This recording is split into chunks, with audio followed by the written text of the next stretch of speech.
Bienvenue dans Super Normal, le podcast qui explore comment retrouver, entretenir et optimiser sa santé sans tomber dans les extrêmes. Ici, on parle de sport, de nutrition, de récupération, de performance, mais surtout de ce qui compte vraiment. Comprendre, expérimenter et progresser durablement sans perdre de vue ton équilibre de vie. Avant de commencer cet épisode, je voulais te dire que s'il y a des notions que j'aborde qui te paraissent floues ou s'il y a des points de ton quotidien dont tu voudrais me parler, si tu veux qu'on échange sur tes objectifs, si tu veux qu'on parle de ta programmation, qu'on analyse un peu ton programme, ta morphologie, voir ce qui est le plus adapté pour toi en termes d'entraînement pour progresser et atteindre ton objectif. Si tu veux qu'on échange sur ta nutrition, sur comment tu t'alimentes, sur ce qu'il faudrait ajouter, comment tu devrais structurer tes repas, toujours dans un but d'atteindre tes objectifs, sache que je t'offre une visio de consultation gratuite.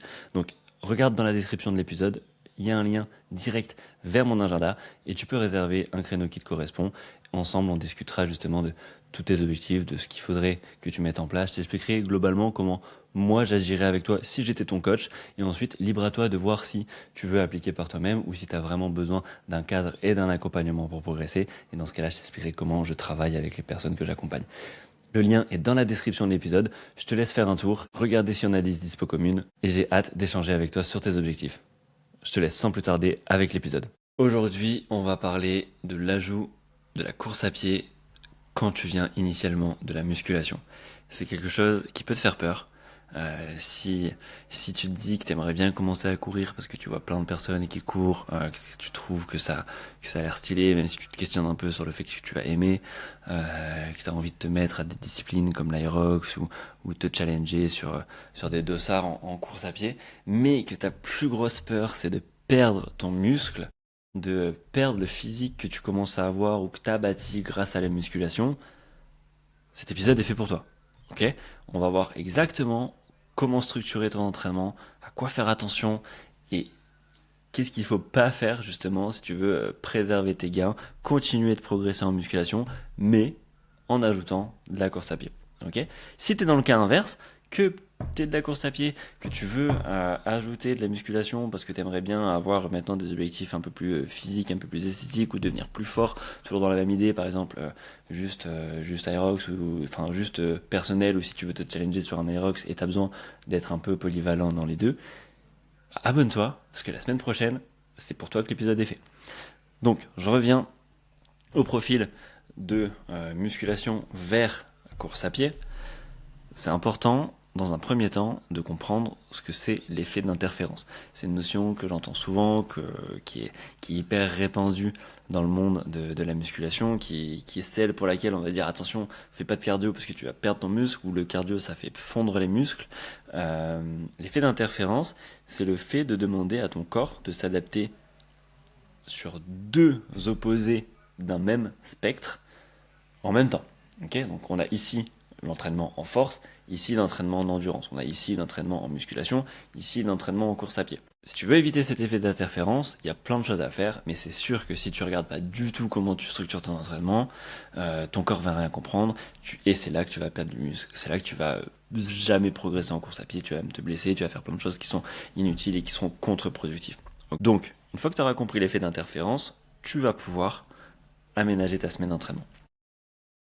L'effet d'interférence, c'est la chose la plus importante que tu dois vérifier avant de commencer à te demander combien de fois tu vas courir, combien de fois tu vas t'entraîner en musculation, ce que tu vas faire dans tes séances de course à pied, enfin voilà. Donc pour éviter cet effet d'interférence, le fait que ton cardio vienne influencer tes muscles, idéalement, il suffit simplement de les faire sur des jours différents. Un jour où tu vas faire de la muscu, un jour où tu vas faire de la course. Ok ? Si c'est pas possible pour toi de faire ça, et que tu dois cumuler les deux en un seul jour, parce que tu vas t'entraîner plus que 7 fois dans la semaine au total, ou parce que il y a un jour sur lequel tu peux pas t'entraîner, et du coup tu es obligé de cumuler un jour sur les deux disciplines, il y a plusieurs choses à prendre en compte. Idéalement, les espacer de 7 heures, 6-7 heures, ok ? Donc une activité au matin, une activité le soir, et c'est très bien. Idéalement, commencer par la musculation, parce que la musculation, c'est la discipline dans laquelle il faut être hyper intense, et si t'es pas intense, si tu te rapproches pas de l'échec, si tu pousses pas lourd, tu progresseras beaucoup moins vite, tandis qu'en course à pied, tu as des séances en endurance fondamentale où le but c'est juste de prendre du volume sans aller tirer dans les extrêmes, en étant en aisance respiratoire, et dans lesquelles, des séances que tu peux faire globalement avec une pré-fatigue liée à ton entraînement. Donc commencer par la muscu, ça atteindra moins ta fatigue centrale, pour ensuite faire un entraînement en course à pied. Alors forcément, pas un fractionné, mais choisis des séances qui sont un peu plus chill. Ok. Si tu peux pas laisser ces 6 heures entre les deux séances, fais vraiment attention à l'ordre dans lequel tu vas faire tes séances. Ok. Maintenant, il faut prendre en compte aussi ton objectif principal. Si tu veux juste faire de la course à pied pour rajouter un peu de volume, pour rajouter un peu d'activité ou pour te challenger, mais sans vouloir vraiment taper un chrono qui soit ultra ambitieux ou autre, garde ça. Si par contre ton objectif c'est de finir un marathon en 6 mois d'entraînement, alors que tu n'as jamais couru, si ton objectif c'est de passer la barre des 40 km, des 40 minutes sur un 10 km ou d'autres choses beaucoup plus ambitieuses en course à pied, ça peut être intéressant de passer la course à pied premier dans ta semaine, dans ta journée, parce que c'est là-dessus que tu vas mettre pour l'instant tes priorités. Ok ? Si tu as compris l'effet d'interférence, on peut passer au deuxième point qui est vraiment important, c'est de déterminer ta priorité. C'est ce que je commençais à dire.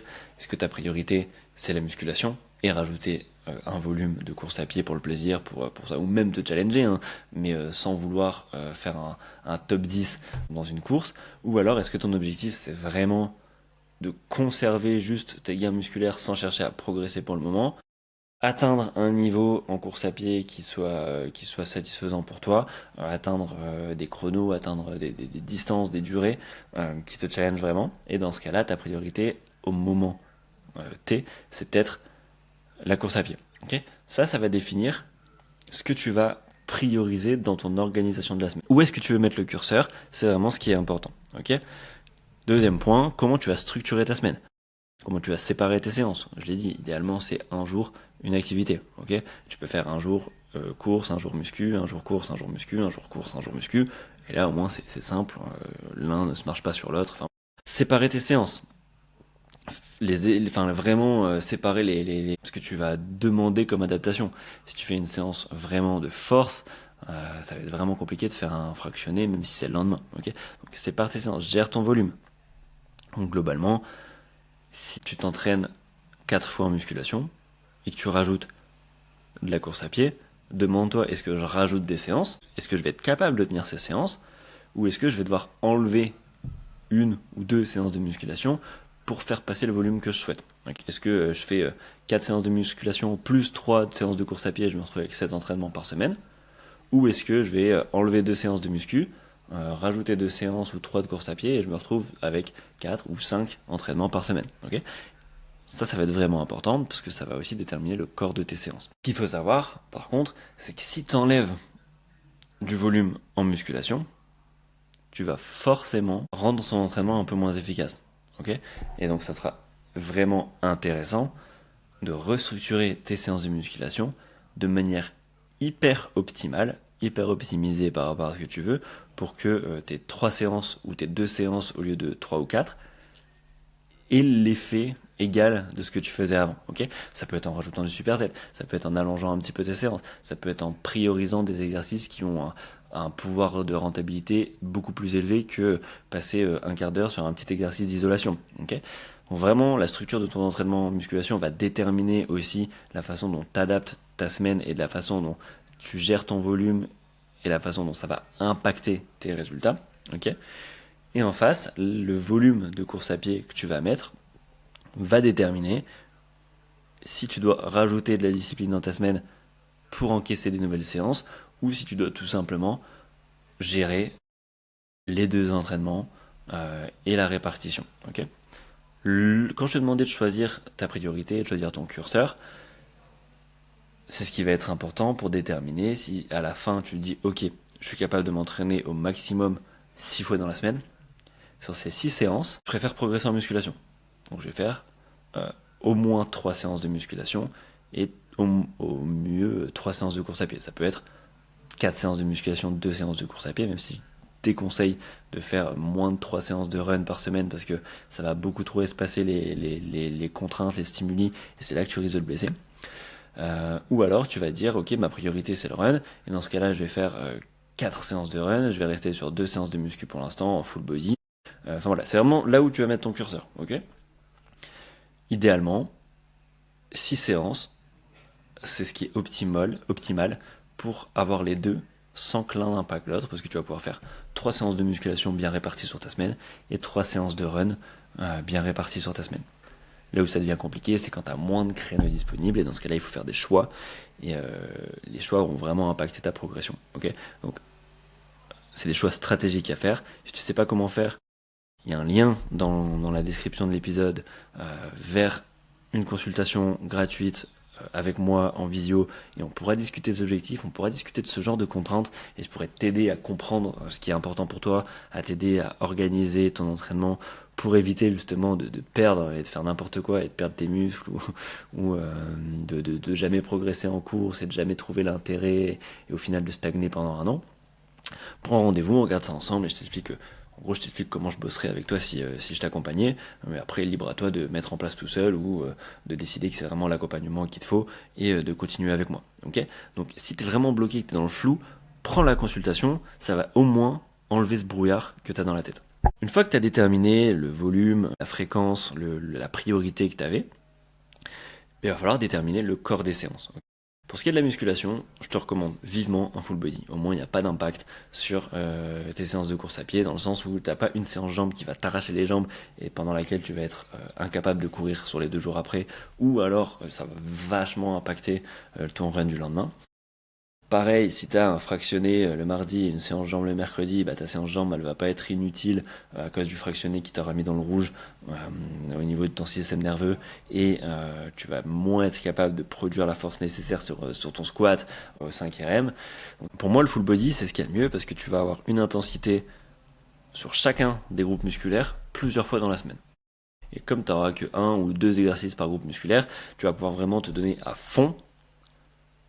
Et sur les 6 exercices au total, ou 6 ou 8 exercices peu importe de ta semaine, tu te seras donné avec une intensité de 100% sur chacun de tes exercices. Tandis que si tu as une séance jambes, le 5, 6, 7, 8e exercice, tu auras déjà plus 100%, tu seras déjà à 80, et de moins en moins. Meilleure des recommandations, passe en full body, peu importe ton volume d'entraînement, peu importe ton année d'expérience, et même juste dans un cadre de musculation pure, plus t'es expérimenté, mieux c'est d'être en full body, parce que tu vas avoir tous les jours en soi une fourchette anabolique sur chacun de tes muscles, et c'est mieux que les travailler une fois dans la semaine. Donc voilà, le full body c'est le mieux dans le cadre hybride. Et au niveau de tes séances de course à pied, la meilleure structure que tu as à avoir, déjà si c'est au début, si vraiment c'est tout nouveau, mais que des séances de footing où tu vas juste courir un petit peu plus à chaque fois, alors attention avec le un petit peu plus si tu cours 10-15 minutes, si tu me cours 1 heure, cours pas à chaque fois un petit peu plus, parce que c'est déjà beaucoup dans un premier temps. Donc sois progressif sur ton volume d'entraînement, parce que c'est ce qui va faire que tu vas te blesser si tu es trop rapide. C'est ce qui va faire que tu vas jamais pouvoir continuer si tu as des semaines qui dès le début sont à 30 km, parce que tu vas sortir 3 fois 1 heure, ou trop rapide ou autre. Là tu vas directement te blesser avec l'usure. Ok, là la course à pied c'est une discipline dans laquelle 80% des coureurs se blessent chaque année quand ils ne sont pas accompagnés. Ok, on baisse ce chiffre à 20% quand ces personnes sont accompagnées, mais 80% des personnes se blessent parce qu'elles y vont trop vite, trop fort ou trop longtemps. Mets l'ego de côté, surtout si tu fais déjà du sport, tu as la capacité certainement cardio et mentale d'enchaîner des grosses séances. Tu vas être content, tu vas dire, j'ai sorti 1 heure, trop bien, je cours jamais, là j'ai fait 10 km, easy. Mais en fait, t'es rentré, t'étais cramé. Après, pendant 1 semaine, fallait plus te parler de course à pied, ou t'avais les genoux qui chauffaient pendant 2 jours. Tout ça, c'est pas bien. La course à pied, c'est vraiment un mindset différent de la musculation. Une erreur que j'ai faite moi-même au début, mais on n'est pas dans la proximité de l'échec avec la course à pied. Si tu fais ça, t'es mort. La course à pied, c'est de la gestion. C'est de la gestion sur le long terme, c'est de la gestion sur le volume, c'est une gestion intelligente de ta programmation. Okay, donc, si tu commences, insère que des séances de footing, tranquille. Le but, ça va être d'accumuler du volume et petit à petit de renforcer tes tendons, tes cartilages, tes articulations à ce stimuli. Okay, et plus tu vas courir 2 fois avec des petits volumes, Par exemple, c'est mieux de courir 7 fois, non, je te prends les extrêmes pour que tu comprennes, mais c'est mieux de courir 7 fois 10 minutes dans ta semaine que de courir 2 fois 1 heure. Ok? Parce que 10 minutes, ça va déjà être un bon exercice de course à pied pour tout ce qui est articulation, et ça va permettre de renforcer tes cartilages au fur et à mesure, tandis que 2 fois 1 heure, c'est 2 gros impacts où tu vas être dans le rouge dès le début, cumulé, tu n'auras pas le temps de récupérer comme il faut avant d'attaquer ta prochaine séance, et c'est ce qui va faire qu'au fur et à mesure, tu vas te blesser.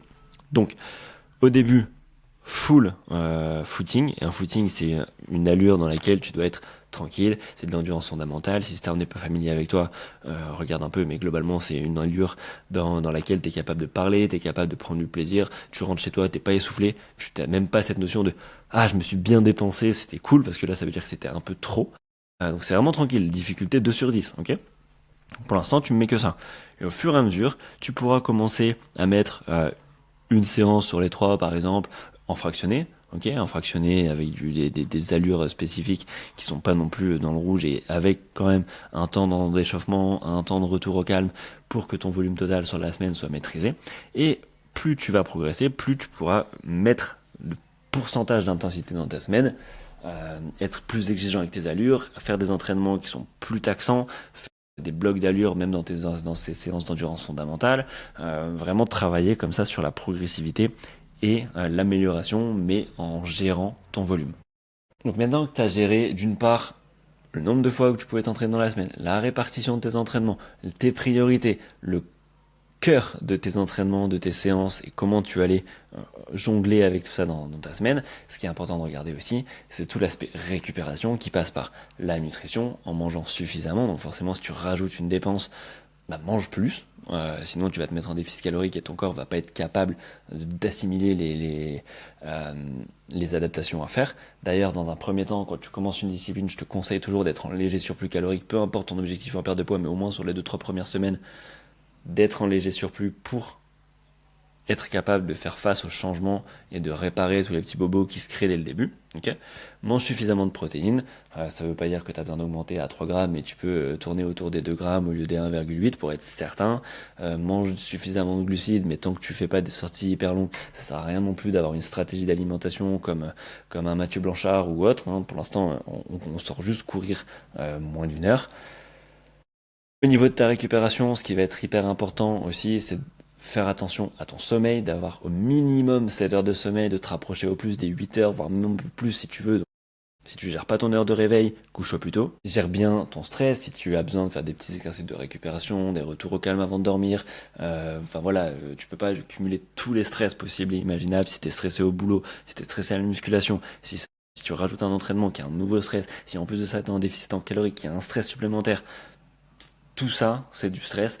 Donc, gère tes niveaux de stress et arbitre là où tu veux allouer ton stress et régule le reste. Sur ton entraînement, applique aussi des deloads. En course à pied, c'est hyper important. C'est ce qu'on appelle la surcompensation. C'est le fait de baisser son volume une semaine sur 4, par exemple, pour être capable d'ancrer tous les entraînements que tu as fait les 3 dernières semaines, ok, et de pouvoir assimiler la charge d'entraînement, de pouvoir t'améliorer et de repartir sur des bons niveaux. Donc globalement, tu dois fluctuer un peu. C'est pas comme en musculation où le deload c'est une fois tous les 3 mois ou alors vraiment quand on en a besoin nerveusement. Là, il faut que ça soit cadré, il faut que ça soit prévu et calculé dans ton plan d'entraînement. Fais aussi surtout attention à ton corps, soit à l'écoute.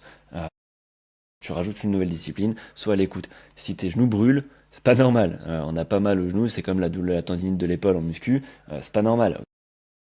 Faut pas se traîner ça tout le temps. Si tu commences à avoir des petites douleurs, que ce soit aux genoux, que ce soit aux chevilles, que ce soit au tibia, que ce soit au dos, à la hanche, tout ça c'est des choses qu'il faut que tu prennes en compte. Là, une douleur c'est pas anodin, c'est un signal de ton corps pour te dire attention. Pas pour te dire stop, mais pour te dire attention. Donc prends en compte ce signal et regarde un peu ce que tu pourrais faire. Tombe pas non plus dans les pièges des vendeurs de chaussures qui vont te dire ok, pour protéger tes genoux, il faut des maxi semelles et attention, cette chaussure là c'est le top. Non, plus tu vas avoir des chaussures avec des semelles épaisses, plus tu vas avoir tendance à avoir une foulée qui est dangereuse. Parce que tu vas faire des grands pas, tu vas faire des grands sauts, ça va amortir, donc tu vas pas le sentir, mais tu vas mettre plus tu vas sauter haut, plus tu vas sauter loin sur tes foulées, plus tu vas avoir du poids à l'atterrissage et ta semelle elle va compenser la douleur immédiate, mais elle va pas compenser le choc et l'énergie qui se redistribuent dans tes articulations.